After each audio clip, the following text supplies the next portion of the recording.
Media, police news plus மற்றும் உதவும் உள்ளங்கள் சார்பாக கோயம்பேடு பேருந்து நிலையம் அருகே எளியோருக்கு மதிய உணவு வழங்கல். சென்னை கோயம்பேடு பேருந்து நிலையம் மற்றும் அதன் சுற்றுப்புற சாலையோர பகுதிகளில் வசித்து வரக்கூடிய எளிய மக்களுக்கு மதிய உணவு வழங்கும் நிகழ்ச்சி நடைபெற்றது. இந்நிகழ்ச்சியில் வெஜிடபிள் பிரியாணி மற்றும் தண்ணீர் பாட்டில் ஆகியவை வழங்கப்பட்டன. சாலையோரம் வாழ்ந்து வரும் மாற்றுத்திறனாளிகள், வயது முதிர்ந்த பெரியவர்கள், ஆண்கள் மற்றும் பெண்கள், சிறுவர்கள், துப்புரவு பணியாளர்கள் மற்றும் ஆட்டோ டிரைவர்கள் உள்ளிட்ட பலர் இந்நிகழ்ச்சியின் மூலம் பயனடைந்தனர். மொத்தம் 200 நபர்களுக்கு மதிய உணவு வழங்கப்பட்டது.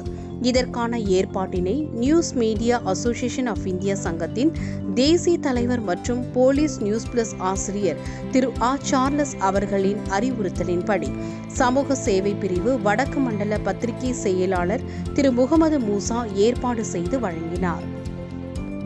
தமிழக காவல்துறை பத்தின வீடியோக்களை மிஸ் பண்ணாம பார்க்கணும்னா நம்ம போலீஸ் நியூஸ் பிளஸ் யூடியூப் சேனல்ல லைக் பண்ணுங்க, ஷேர் பண்ணுங்க, சப்ஸ்கிரைப் பண்ணுங்க அண்ட் மறக்காம பெல் பட்டனை பிரஸ் பண்ணுங்க.